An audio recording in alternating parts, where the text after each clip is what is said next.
ಹೊರಗಡೆ ಬಂದಮೇಲೆ ವಿನಯ್ ಫ್ಯಾಮಿಲಿ ಜೊತೆ ಆಗಲಿ ಸ್ನೇಹಿತ ಜೊತೆ ಆಗಲಿ ಮಾತನಾಡಿದ್ರ ಪವಿ ಅವರು ಅಂತ? ಹೌದು, ಸ್ನೇಹಿತ ಜೊತೆ ಮಾತಾಡಿದೆ, ವಿನಯ್ ಅವ್ರ ಫ್ಯಾಮಿಲಿ ಜೊತೆನೂ ಮಾತಾಡಿದೆ ನಾನು.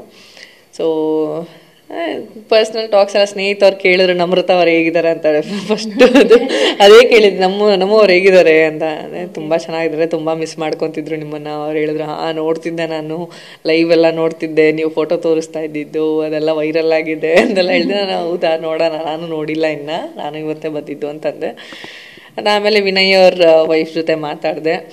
ಸೊ ಹೇಳ್ದೆ, ಏನು ಟೆನ್ಷನ್ ತೊಗೊಂಬಿಡಿ, ಚೆನ್ನಾಗಿ ಆಡ್ತಿದ್ದಾರೆ. ಬಟ್ ಅದೇ 2 ದಿನ ಏನೋ ತುಂಬ ಮಿಸ್ ಮಾಡ್ಕೊತಿದ್ರು ನಮ್ರತ ಅವರು, ಅವ್ರ ಫ್ಯಾಮಿಲಿನ. ಮತ್ತು ವಿನಯ್ ಅವರು ನಿಮ್ಮನ್ನು ಮತ್ತು ನಿಮ್ಮ ಮಗನ ಮಿಸ್ ಮಾಡ್ಕೊತಾ ಇದ್ರು. ಏನು ಟೆನ್ಷನ್ ತೊಗೊಂಬೇಡಿ, ಆರಾಮಾಗಿ ಆಡ್ತಿದ್ದಾರೆ, ಚೆನ್ನಾಗಿ ಆಡ್ತಿದ್ದಾರೆ. ಜನರು ಹೇಗಾದರೂ ನೋಡಲಿ ಅವ್ರನ್ನ, ಬಟ್ ಒಳಗೆ ಅವರು ತುಂಬ ಚೆನ್ನಾಗಿ ಆಡ್ತಿದ್ದಾರೆ. ಒಂದು ಒಳ್ಳೆ ಜೆನ್ಯೂನ್ ಪರ್ಸನ್ ಅಂತ ಇರೋದು ಅಂತಂದರೆ ಅವ್ರುಗಳೇ, ನಮ್ರತ, ವಿನಯ್ ಹಾಗೂ ಮೈಕಲ್ ಅವರು ಸ್ನೇಹಿತವರು ಇದ್ದಾಗ.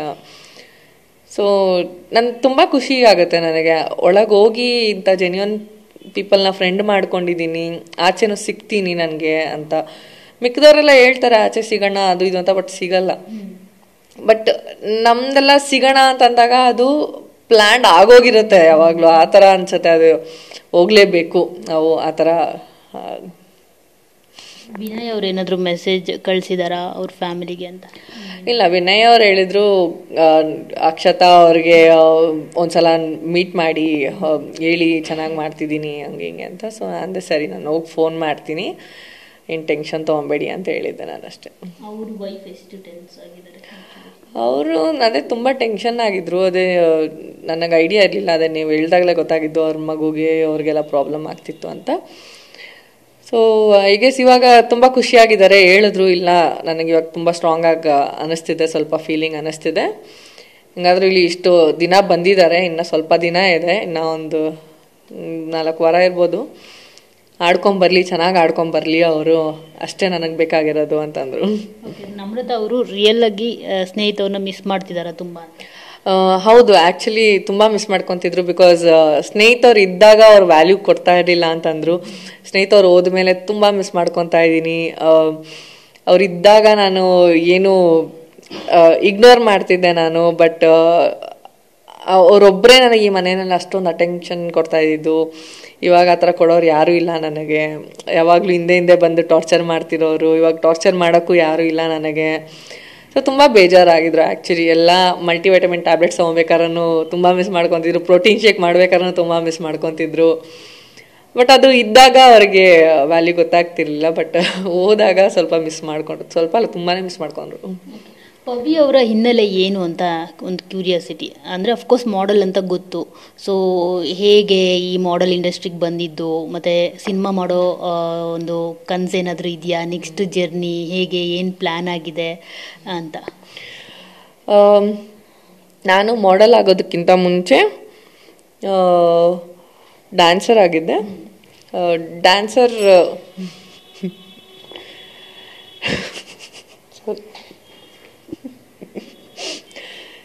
ಸೊ ಚಿಕ್ಕವಳಿಂದ ಡ್ಯಾನ್ಸರ್ ಆಗಿದ್ದೆ ನಾನು.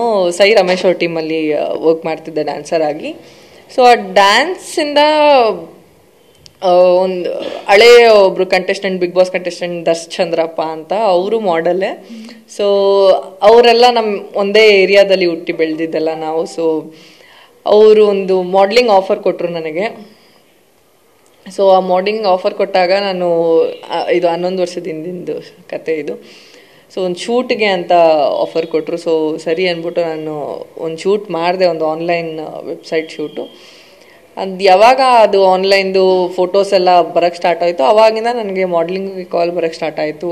ಈ ಥರ ಶೋಸ್ ಮಾಡ್ತೀರಾ, ಹೈಟ್ ಎಷ್ಟು ತುಂಬ ಚೆನ್ನಾಗಿದೆ ಹೈಟ್. ಅವಾಗ ನಾನು ತುಂಬ ಸಣ್ಣ ಇದ್ದೆ, ಇನ್ನೂ ಸಣ್ಣ ಇದ್ದೆ ನಾನು. ಸೊ ಹೈಟ್ ಚೆನ್ನಾಗಿದೆ ಹಂಗೆ. ಅದಾದಮೇಲೆ ಅವಾಗಿಂದ ಶೋಸ್ ಎಲ್ಲ ಮಾಡ್ಕೊಳ್ಳೋಕೆ ಸ್ಟಾರ್ಟ್ ಆಗಿದ್ದು. ಅವಾಗಿಂದ ಇದುವರೆಗೂ ಹಂಗೆ ಶೋಸ್ ಮಾಡ್ತಾಯಿದ್ದೀನಿ. ಮಧ್ಯದಲ್ಲಿ ಒಂದು ತಮಿಳ್ ರಿಯಾಲಿಟಿ ಶೋ ಮಾಡಿದೆ 5 ವರ್ಷದ ಹಿಂದೆ.